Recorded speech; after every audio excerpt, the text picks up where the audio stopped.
What if your emotions were not obstacles to overcome, but teachers to refine you? Imagine every frustration, every spark of anger, every restless thought not as a burden, but as a chance to build strength. Emotional intelligence is often treated as a modern concept, yet centuries ago Stoic philosophers already practiced it with precision. They believed that calm in chaos, clarity in judgment, and strength in silence were not just ideals, but daily disciplines. This journey will reveal how Stoic habits can sharpen your emotional intelligence in ways that modern psychology now confirms. From mastering the pause before reacting, to reframing the way you see setbacks, to transforming inner storms into clarity, each practice is a tool to help you navigate life with greater discipline and resilience. The wisdom of Marcus Aurelius, Seneca, and Epictetus is not confined to dusty pages of philosophy. It is alive in your morning routine, your workplace conflicts, and your relationships today. Stay with me as we connect these timeless lessons to modern insights from thinkers like James Clear and Cal Newport, blending ancient philosophy with neuroscience and habit formation.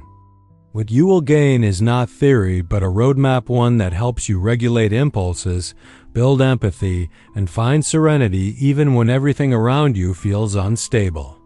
Before we begin, I want to hear from you. Tell me in the comments, from which city or country are you watching this right now? I'd love to know how far this message travels. Sharing your location may seem simple, but it connects you to a global community of people all searching for the same thing: discipline, clarity, and emotional strength. And here is my promise. If you stay with me until the final chapter, you will discover the Stoic practice that not only reshapes the way you handle emotions, but has also been proven by modern neuroscience to literally rewire the brain for balance and resilience. This is more than philosophy. It is a transformation that begins today. The Stoic Reset, mastering the pause. The first discipline that transforms emotional intelligence through Stoic habits is deceptively simple, yet profoundly powerful. The pause. In a world that rewards speed and instant reactions, the ability to stop before responding becomes a superpower. Marcus Aurelius often reminded himself that the external world cannot disturb him unless he allows it. That pause between stimulus and response is where your freedom lives, where your emotional maturity begins to take shape. When you react instantly, you surrender control to emotion. Impulses dictate your words, and regret follows like a shadow. But when you learn to pause, you shift from being controlled by emotions to guiding them with clarity. Neuroscience now proves what the Stoics sensed. When a trigger strikes, the body floods with emotion for about 90 seconds. If you resist reacting in that window, the storm often passes, leaving you calmer, more deliberate, and far more intelligent in your response. This habit is not suppression. It is not pretending anger or fear does not exist. It is acknowledgement without surrender. The Stoic pause means creating space to breathe, to observe, and to choose. It is emotional intelligence in motion, self-regulation over impulse, patience over haste, reflection over instinct. Every pause becomes a silent declaration that you are not a slave to feelings, but a master of them. Think of a heated argument. Words are rising, tempers are burning. Most people throw fuel into the fire, but the Stoic trained mind takes a breath, observes, and chooses not to escalate. That single pause disarms conflict, preserves dignity, and strengthens relationships. What looks like silence to others is actually strength under control. In leadership, this pause creates trust. A leader who reacts with fury or panic loses authority. A leader who pauses radiates stability, the kind of stability people cling to when everything else is uncertain. The pause communicates maturity without words. It is the root of emotional authority. You can train this daily. In your morning routine, practice stopping before opening your phone, before speaking, before moving into the next task. Deliberately insert pauses where impatience would normally rule. With repetition, your nervous system adapts. You become someone who carries calm into chaos, a person whose restraint commands more respect than raw reaction ever could. This is the first reset of Stoic emotional intelligence, reclaiming the gap between what happens and how you respond. It looks small, but it is the foundation on which all higher habits are built. Without it, perception is blurred and clarity is lost. With it, you step into a different quality of life, one where choice, not chaos, defines you. But if pausing is the first step, what's the hidden practice that strengthens your perception of reality? That is what we uncover next. Perception discipline. Seeing things as they are. Once you learn to pause, the next battle is perception. The Stoics insisted that most suffering comes not from events themselves, but from the judgments we attach to them. Epictetus taught that we are disturbed not by what happens, but by the opinions we form about it. Emotional intelligence begins with this discipline, separating fact from interpretation, reality from narrative. When perception is clouded, emotions spiral. A delayed response from a friend becomes rejection. A failed project becomes a declaration of worthlessness. The mind turns shadows into monsters, and emotion follows the illusion. But if you see events as they are, neutral until colored by your judgment, you gain freedom. This is the Stoic art of perception, stripping away distortion so truth can appear. This practice is vital for self-awareness. Emotional intelligence requires the ability to notice your thoughts without being swallowed by them. The Stoics train daily to remind themselves, this is just an impression, not reality. By naming the raw fact, the deadline was missed, you prevent the cascade of unnecessary meaning. I am a failure. Everything is ruined. The difference may seem small, but it changes the entire trajectory of your emotional response. Modern psychology echoes this ancient wisdom. Cognitive behavioral therapy is built on the same principle. Separate the event from the interpretation. By labeling your automatic thoughts and questioning their validity, you reduce their emotional grip. Neuroscience shows that reframing events lowers the emotional charge in the brain's limbic system, making space for rational thought. You can practice this discipline by journaling. Write what happened, then write what you think about it.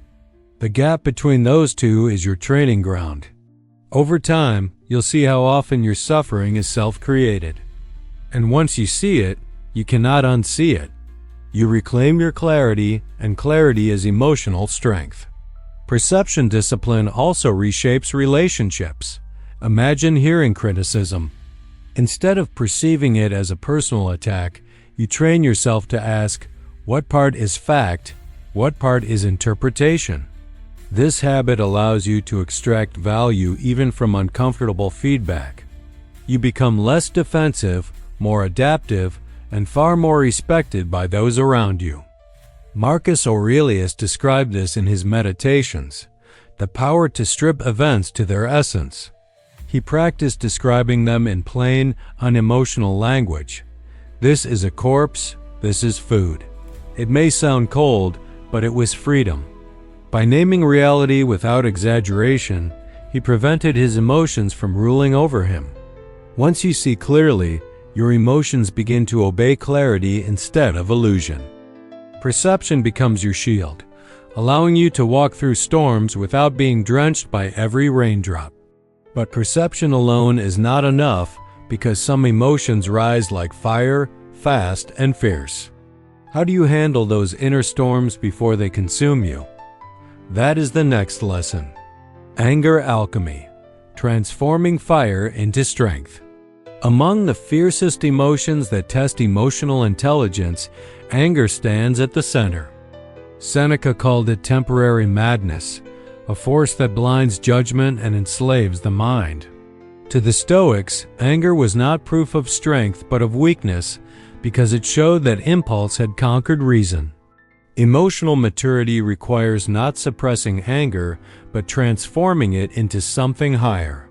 When anger strikes, it feels like fire consuming the chest. Most people throw more fuel into that fire with words or actions they later regret. The Stoic practice is different. They treat anger as raw energy waiting for direction. By pausing, naming it, and then choosing to redirect it, the fire becomes strength instead of destruction. This is anger alchemy, taking the energy of rage and using it to fuel discipline, focus, or necessary change. One practice Seneca recommended was writing out the emotion. Put anger into words on paper instead of into someone's face. The simple act of naming what burns within you reduces its intensity. Modern psychology confirms this. Journaling emotions lowers activity in the amygdala, the brain's emotional center, reducing the flood of reactivity. Anger loses power when given form outside your mind. Emotional intelligence thrives when anger is channeled into action rather than reaction. Think of criticism. Most people explode or shut down when criticized. The Stoic trained response is to ask, what truth exists here? What can I improve? The fire of anger becomes fuel for growth rather than ashes of regret. This shift is what separates emotional maturity from immaturity. In leadership, anger alchemy becomes a mark of authority. A leader who lashes out is feared, but not respected. A leader who feels anger, pauses, and speaks with measured strength is trusted. Their words carry weight not because of volume, but because of restraint. This is Stoic power calm on the surface, but fueled by disciplined fire beneath. Science reinforces the Stoic view. Anger spikes cortisol and adrenaline, hormones that hijack decision-making. But if you create space, those chemicals fade within minutes. What feels unbearable becomes manageable if you resist the first surge. In that space lies your ability to choose a response that aligns with who you want to be, not just how you feel in the moment. Try the exercise of the unsent letter. When anger takes hold, write a letter expressing every detail, then never send it. By releasing it in words, you protect relationships and preserve your dignity. The energy is not wasted, it is processed, understood, and redirected into clarity. But anger is not the only hidden storm. Beneath its flames often hide quieter emotions: envy, insecurity, the subtle poison of comparison. These emotions do not roar. They whisper. Yet they can be just as destructive if not faced. The Stoics had a surprising cure for this, and that is where we turn next. Envy, comparison, and the Stoic cure. Few emotions drain clarity like envy. Unlike anger, which burns openly, envy corrodes silently. It feeds on comparison, whispering that someone else's success diminishes your own. Marcus Aurelius warned against living by another's measure, reminding himself daily to focus on what was within his control. Emotional intelligence requires breaking free from the trap of measuring your worth against others. Modern life magnifies envy through constant exposure to curated images and achievements. Social media is a theater of appearances, where comparison becomes effortless and endless.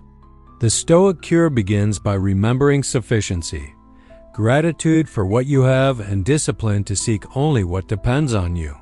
When you train your mind to value progress over comparison, envy loses its grip. Seneca wrote that he pitied the rich who never knew contentment because their abundance only magnified their hunger. Envy thrives where gratitude is absent. To counter it, practice daily journaling. Write down 3 things you already possess that bring meaning to your life. This habit shifts perception from scarcity to sufficiency, building the foundation of emotional resilience. In emotional intelligence, envy is dangerous because it distorts relationships. Instead of admiration, it breeds resentment. Instead of learning from others, it blinds you with bitterness. The Stoic approach transforms envy into inspiration. Instead of asking, "Why not me?" You ask, what can I learn from this? This change in perception converts poison into fuel for growth.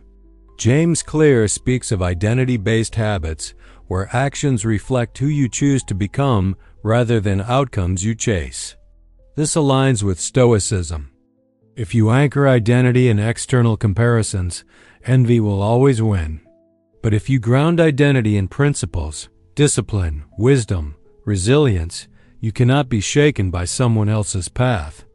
Your progress is measured against your own standard, not theirs. Minimalism in Stoic thought also disarms envy. Marcus Aurelius constantly reminded himself that most luxuries are distractions, not necessities. Emotional intelligence is not built by having more, but by needing less. When your peace no longer depends on possessions or praise, you are free from comparison's grip. Envy dissolves when you choose sufficiency. The paradox is that by wanting less, you often achieve more because your energy is no longer wasted in resentment. You invest it into growth, learning, and discipline. What once made you jealous becomes irrelevant because your focus is no longer on others but on who you are becoming. Yet even when envy is silenced, another battle remains, the inner dialogue. Thoughts that repeat, doubts that whisper, stories you tell yourself in silence. These inner voices can shape your entire emotional life. The Stoics knew that mastering self-talk was essential to resilience. That is where we go next. The inner dialogue, Stoic self-talk for resilience. The most powerful voice you will ever hear is not the one from others, but the one inside your own mind. The Stoics understood that self-talk shapes perception, emotions, and actions. Seneca often wrote letters to himself as a way to train reason against impulse, reminding his mind to obey wisdom rather than fear. Emotional intelligence is built in this inner arena, where words become weapons or shields depending on how you use them. Negative self-talk corrodes resilience. A single thought like, "I always fail," can paralyze action more effectively than any critic. The Stoic practice is to confront these thoughts with rational counter-arguments, exposing them for what they are, impressions, not truths. By reframing inner dialogue, you transform "I failed" into "I learned," turning what once crushed you into material for growth. Modern neuroscience confirms this ancient insight. Studies show that language literally reshapes the brain's emotional circuits. Words you repeat become neural pathways, making thoughts easier to return to. If those words are self-destructive, the path is ruin. If they are disciplined and constructive, the path is strength. What you say to yourself determines how you stand against adversity. Daily habits reinforce this practice. Journaling creates a mirror for your thoughts, revealing patterns you might ignore in silence. Meditation allows you to observe the inner dialogue without attachment, noticing which voices deserve attention and which do not. Together, these habits train you to respond with reason instead of drowning in self-criticism. Crafting a Stoic mantra can anchor this resilience.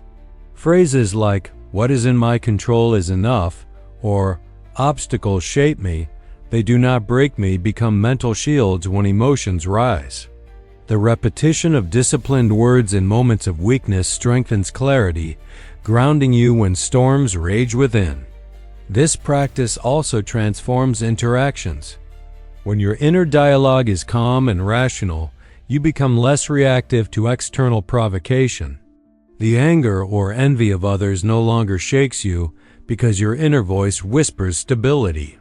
You carry balance into every relationship, making your presence a source of calm instead of chaos. Marcus Aurelius wrote nightly reflections as a way of correcting his inner voice. He knew that the day would fill his mind with noise and temptation, so he ended by realigning himself with wisdom. This is not self-criticism but self-guidance, the art of turning inward to strengthen the fortress of the mind. Yet resilience is not only about what happens inside. It must also show itself in the way you face external storms.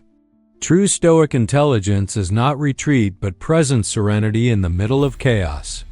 And that is the lesson we uncover next. Serenity in chaos, building calm amid storms. The real test of emotional intelligence is not how you feel when life is smooth, but how you stand when the ground shakes beneath you. Marcus Aurelius compared himself to a rock against which the waves break, unmoved and unshaken.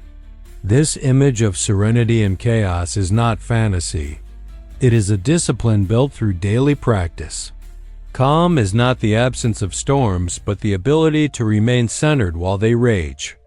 The Stoic method begins with preparation. Each morning they rehearsed possible challenges through the practice of premeditatio malorum, imagining adversity before it arrived. By expecting obstacles, they reduced the shock of encountering them. What surprises most people and drives panic was already anticipated by the Stoic mind.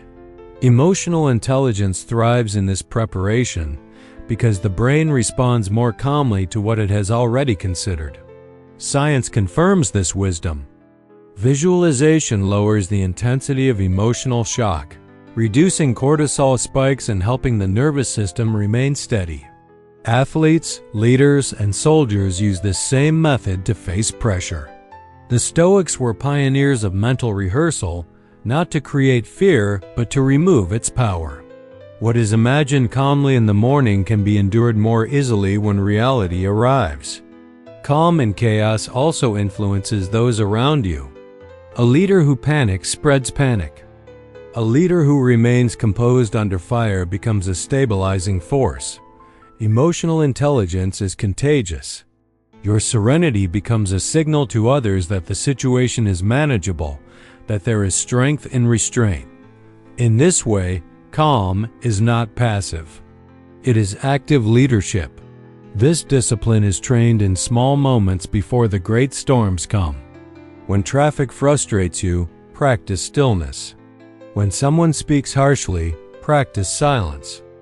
These small exercises strengthen your nervous system, teaching it to resist the impulse of chaos. Over time, calm becomes your default response, not because life is easier, but because you are stronger.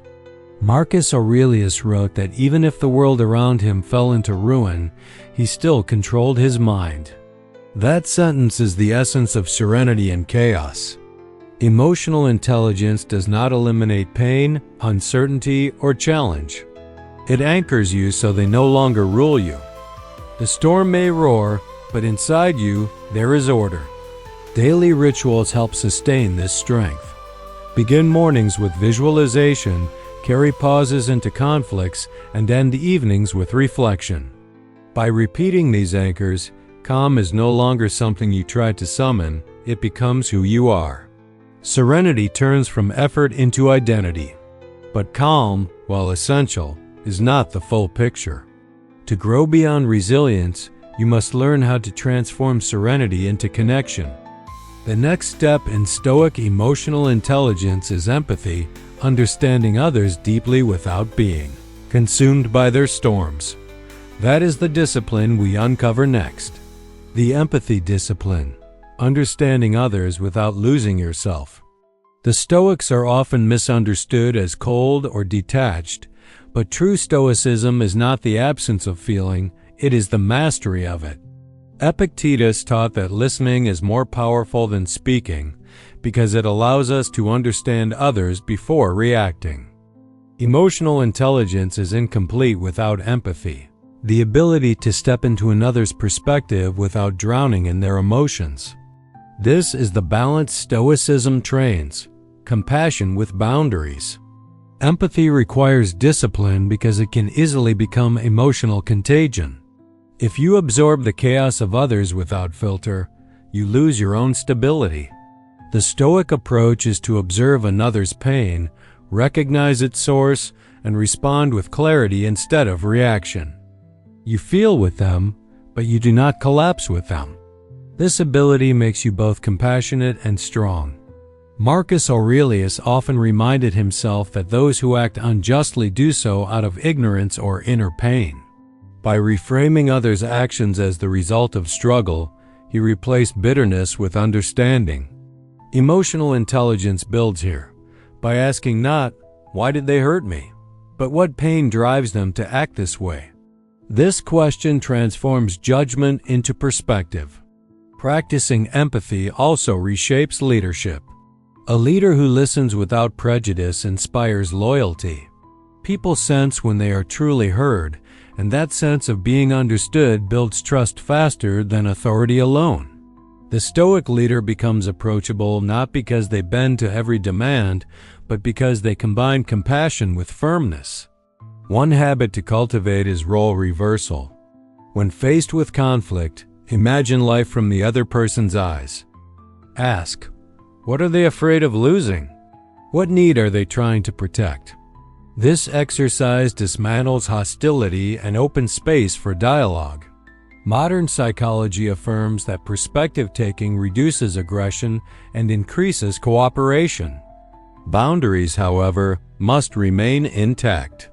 Empathy without limits leads to exhaustion and resentment. The Stoic discipline is to give what you can without sacrificing your own stability. You become a lighthouse, shining light into darkness, guiding others, but never stepping into the storm itself. This balance is the heart of emotional intelligence, strong enough to care, wise enough to protect yourself. When empathy is trained, relationships transform. Conflicts lose their sharp edges because your first instinct is not to attack but to understand. Even if you disagree, you remain grounded. You bring calm into interactions, and that calm is often the very medicine others lack. Your empathy becomes not weakness but quiet authority. And once empathy is mastered, one final Stoic practice completes the circle. It is the exercise that ties all habits together, a ritual of reflection so powerful that modern neuroscience confirms it rewires the brain for emotional growth. That is the last lesson we now uncover. The Stoic rewire, daily reflection and emotional growth. The final discipline that binds every Stoic habit into transformation is reflection. Seneca ended each day by asking himself what he had done, where he had fallen short, and where he had improved. This was not self-punishment but self-guidance, a way to refine character through constant awareness. Emotional intelligence deepens when you not only live through your emotions, but review them with honesty. Reflection builds metacognition, the ability to think about your thinking. It allows you to step outside the flow of the day and examine your inner responses.